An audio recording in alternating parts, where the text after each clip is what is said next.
Chris, good to have you back. Hey, good to be here, Keno. Good morning. Good morning, and we've got a question for you, sir. And that's, I think, a very pertinent one. Were there any medical reasons why the English took their medals off and did not carry the silver around their necks? Not really. Silver is pretty well tolerated, actually, same as gold.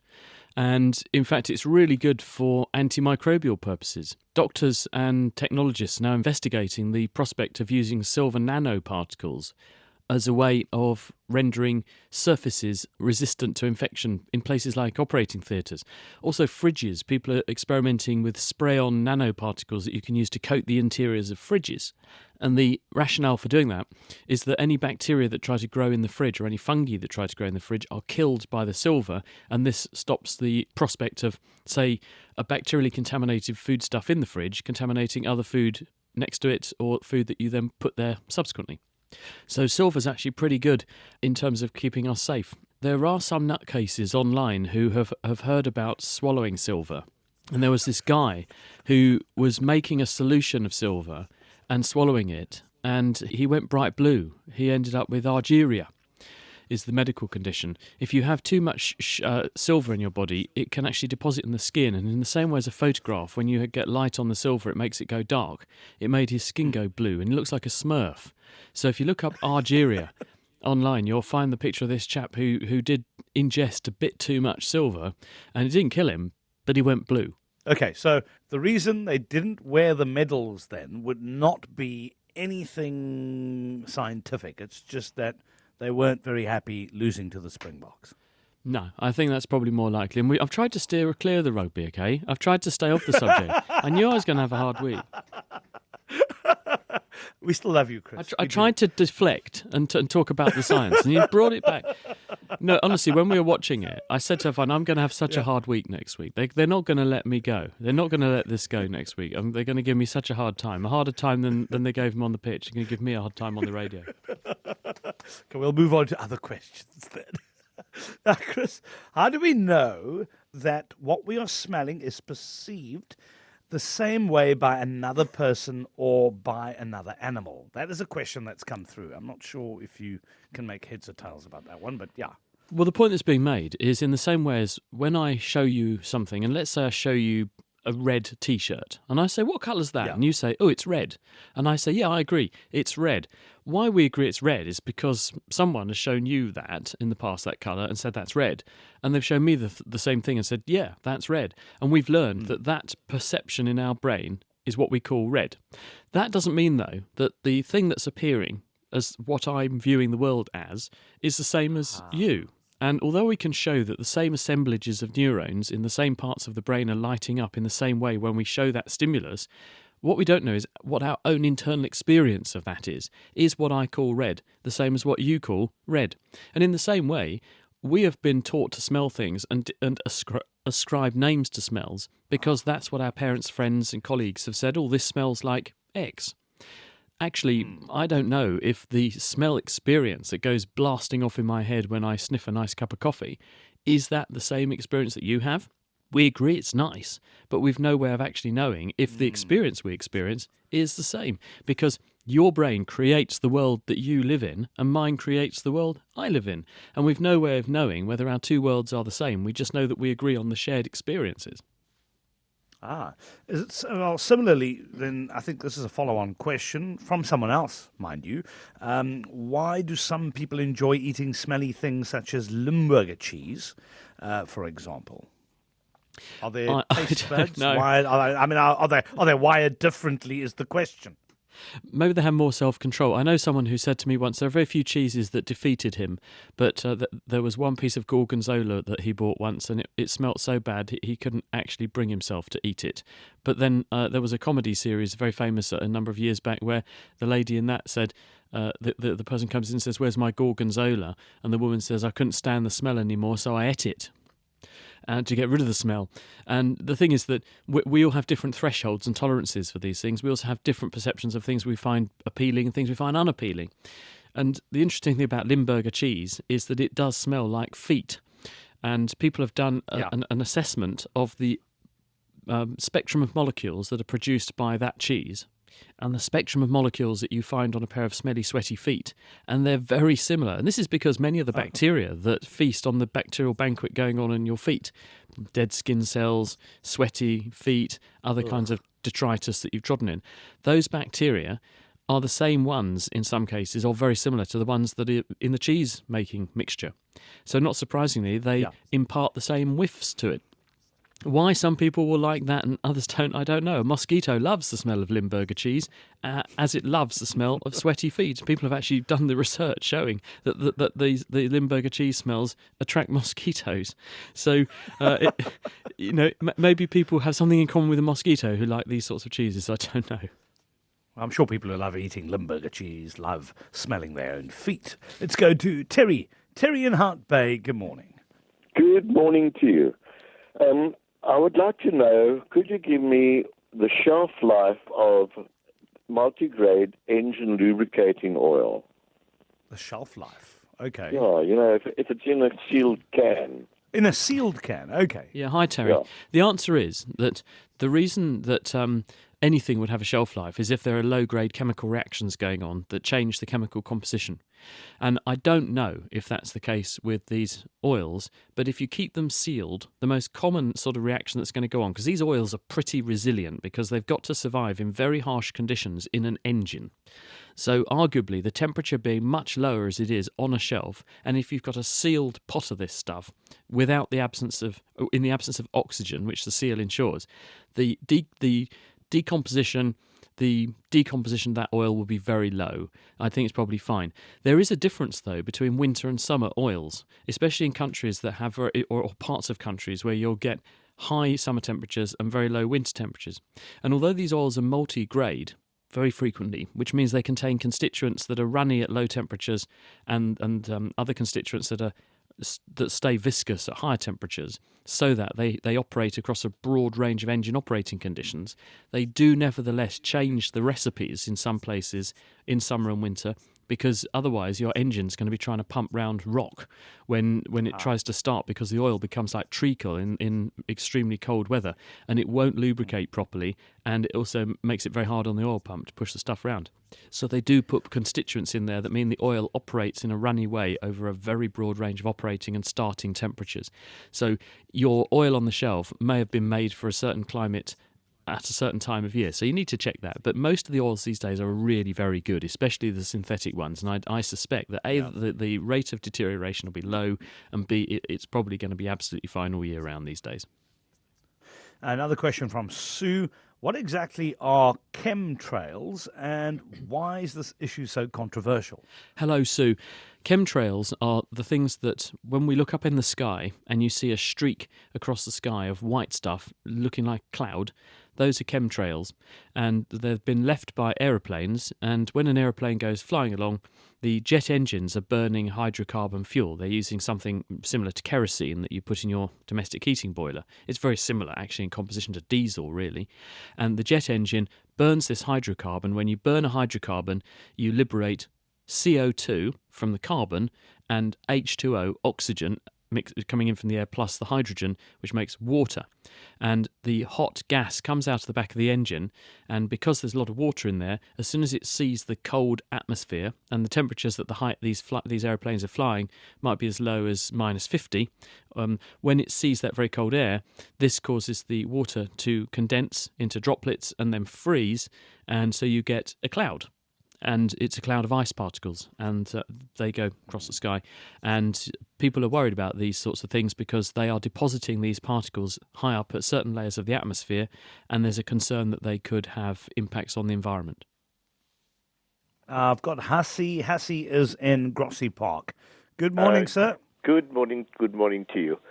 I'm a diabetic. I use insulin, and I use what they call a pen set, where the insulin capsule is in.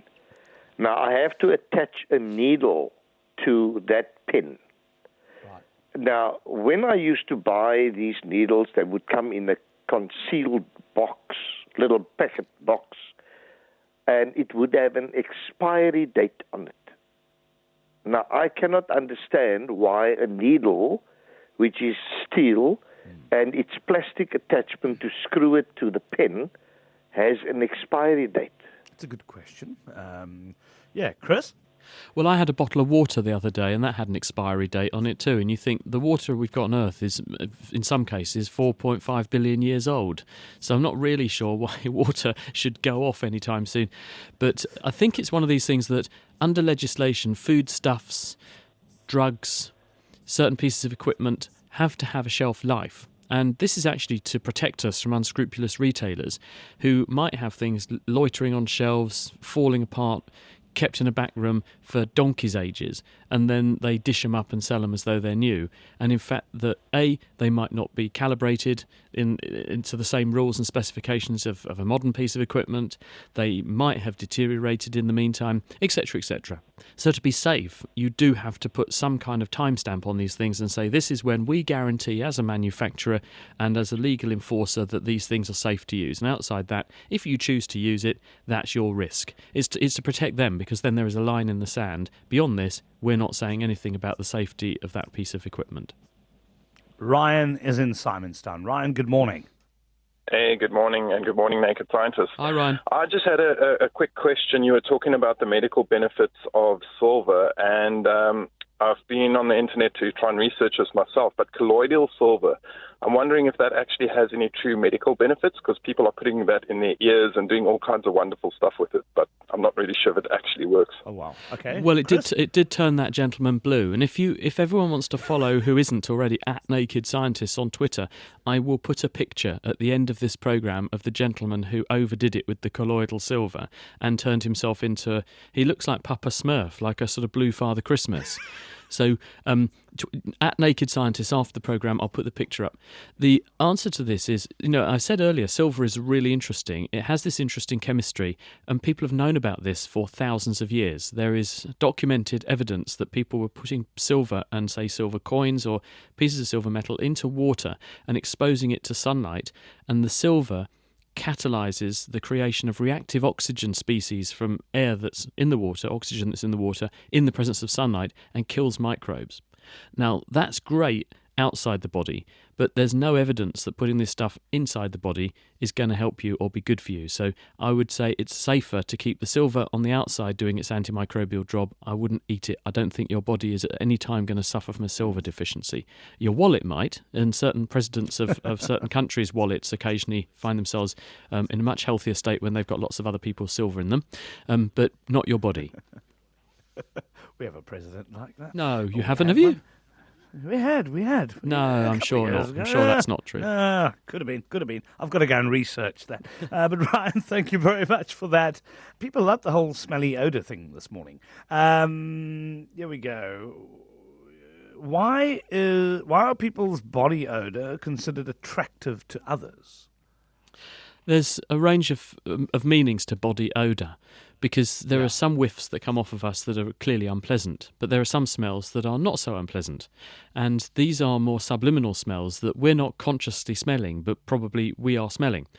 And we were having this conversation in a pub last night. I was out in London. I was giving a talk actually about herpes viruses for a company.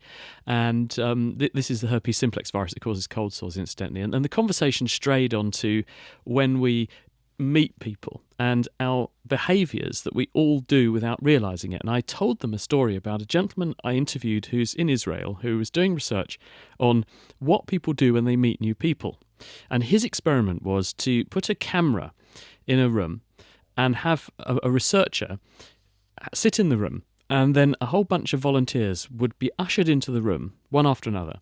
And the researcher had been told either to shake their hand or not to shake their hand. The participants had been told this was merely a study in which someone was interviewing them about a few things. So they didn't know why they were being studied, and they didn't know that they were being watched. And there was this really interesting finding that in the cases where the people had their hand shaken, the hand that had been shaken spent significantly more time in the subsequent few minutes next to the person's nose than when they hadn't had their hand shaken. And they also got them to wear devices that would tell whether they were taking a breath. And so they could tell that not only when their hand was shaken did they put their hand near their face, they sniffed their fingers subconsciously many times after shaking the person's hand. Now, why are they doing that? What they're doing, and when we're shaking someone's hand, when we're going in for the peck on the cheek, when you greet someone, mwah, mwah, in that lovey way, what we're doing is we are sampling the aroma that's coming off that person, and we are making an interpretation about them from it. And smell is a really powerful sense. Now, in humans, it's not as powerful as it perhaps used to be, or in some animals, like dogs and mice, for example. But these other animals take it to the extreme. We use this as a really useful indicator of whether we like that person, whether they smell healthy or not, and what they smell of. And we can make decisions about people, whether they're closely related to us or not. That's certainly something that could be interpreted from a smell, and how healthy they are. And therefore, we're sizing them up as a potential mating partner, because if they smell healthy and they smell different to us, then they're going to have a good genetic diversity, and they're going to be a very good mating partner compared to someone who's closely related and less healthy. And so that's why we all go around sniffing each other, and we like the smells. The body odour's not so good, but the other smells that are there, we don't realise it, but we love those. And I guarantee if you watch yourself, you'll catch yourself doing it. Someone walks in and out of a room, and you'll find yourself going and having a good sniff. And let's listen to yet another question. Good morning, Chris. Please tell me, if you take fruit, say a banana, and you peel it, the moment you have peeled it, is the inside of the skin perfectly sterile, and perhaps also the fruit itself, and could the inside of the skin then be used as a sterile dressing on a wound? Cheers for now. Chris? I think that one has to be very, very careful with words like perfectly sterile, because this means a very specific thing. There are no microorganisms there at all. Now, fruits and vegetables, and our own bodies, in fact, are very good at keeping microbes in the right places, because microbes in the wrong places can cause illness. And in the same way that we get infections and wound infections and impetigo and so on, plants also are going to fall victim to bacterial attack and fungal attack. And they have an immune system, not quite the same way that ours works, but plants have an immune system as well. So they have various ways of keeping microbes out of the right bits of themselves, and this includes having various layers and a skin like we do, but it's not perfect. And if you look at various plants, you can find, for instance, root vegetables. If you spray sewage as a fertiliser on the ground, people think, oh, it's okay, I'll wash the vegetables that have come out of the ground. They'll be okay. But actually, people have found evidence that the microorganisms in say, sewage can get into the surface flesh of a carrot, for example, and you can find those recoverable and viable organisms inside the flesh of the vegetable. So I'd be very, very cautious about saying that the inside of a banana is perfectly sterile. It's quite possible that small breaches in the skin of the banana will have allowed ingress of fungi and other microorganisms, but they may well be being held at bay by the anatomy of the banana and the other immune defences of the banana. And once you peel the banana, then they would begin to grow, but they're still there nonetheless. That said, they may well not be the kinds of microbes that would be of any harm to us whatsoever, because these sorts of environmental microorganisms are very poorly adapted to grow in a human body, so they might not be able to cause a wound infection in us or any harm to us anyway. But I would be very careful about using phrases like perfectly sterile, because there are very few things on the planet that really are. Another one here, WhatsApp question. My boyfriend's elderly parents are convinced that hiccups are seriously dangerous for adults. Is there any truth to this? Dr. Google disagrees, and I cringe every time they freak out if I hiccup. Well, hiccups, the fancy medical term is syngultus, is the word we use to describe hiccups, and there have been individuals with intractable cases of hiccups. I think that the world record is someone who had hiccups almost continuously for 76 years or thereabouts. And I suspect it probably was quite disabling for that person. But hiccups are a natural phenomenon. They come and go, and everyone experiences several bouts of them per year. And some people, several bouts of them per week. They're associated with excitement most often. They're also associated sometimes with when food gets stuck on the way down your food pipe, your esophagus. And it may well be that the peristalsis, pushing the food down your esophagus, irritates the phrenic nerve, which supplies the diaphragm, and causes this rhythmic spasm, which is the hiccup, which is where you try to draw breath in against a closed glottis, which is your voice box, and you get that noise. Yep, indeed. You do it so well. A question here. Please ask the naked scientist if he thinks that humans are meant to eat animal products. Well, I think that humans, if you look back in history and what our ancestors do and what the animals most closely related to us do in terms of how they feed themselves, the answer is they are omnivorous. And they eat a diet which is or accommodates all kinds of foodstuffs, ranging from meats through to vegetables. And I suspect, therefore, that our 6 million years since we diverged away from, say, chimpanzees and bonobos, our closest ancestors, I suspect that in that time we have evolved and adapted to continue to eat that sort of diet. We have a digestive tract that's very good at handling that broad range of foodstuffs. And because we're so adaptable, it means we can eat exclusively a vegetarian diet. And as long as we make sure all the micronutrient needs are met, we're healthy. But equally, we're very good at digesting meat as well. So I think the answer to this is that we have evolved to give us the capacity to eat meat, and it's up to us to decide how much of it we want to eat. And how do researchers determine the medical properties of plants when there are so many different plants and so many different ailments? Well, the simple way to do this is, first of all, you go and listen to the locals. Because in communities where people have evolved in sync with their environment for thousands of years, there are very often useful bits of folklore which will point towards particular plants or particular species. And when you then test them, you can say, yes, this does appear to work, and then that narrows the search a bit. That sort of means that instead of searching millions of haystacks, you're searching one for the needle. But then what you can do is you can use modern medical techniques to say, well, we know what the disease is that this appears to be working on, so now we're going to go and look for all the chemicals which are in the product or in the plant, and we can narrow the search down into a range of molecules that biologically look like they might work in that context.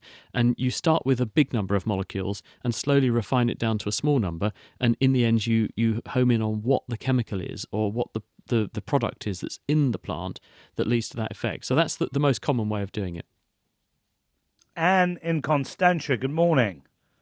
Good morning. Thank you very much for taking my questions. I know you're in a hurry, so I'll come to the point.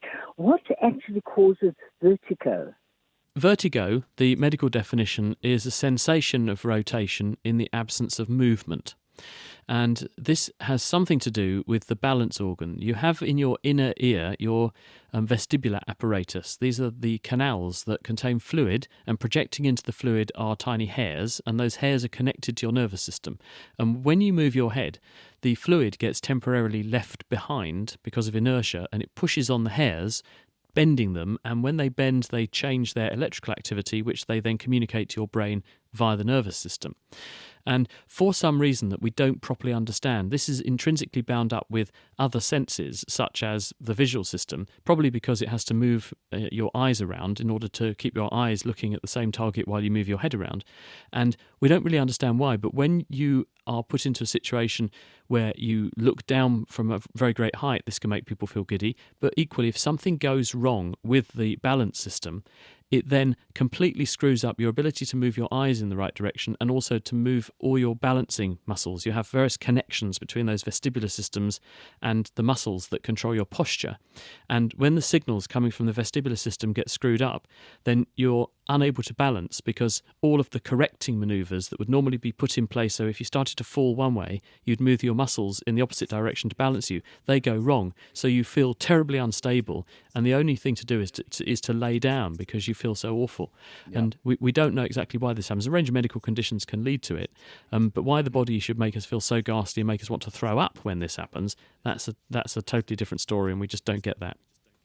Chris, thank you so much for your time. And by the way, as per your initial comment just after 9:30, we love the English. You beat New Zealand, which is very important. There is that, I suppose, yeah. And we are allergic to New Zealand, most of us. So there you go. You must have a good one, and I look forward to next week. Until next time. Bye-bye.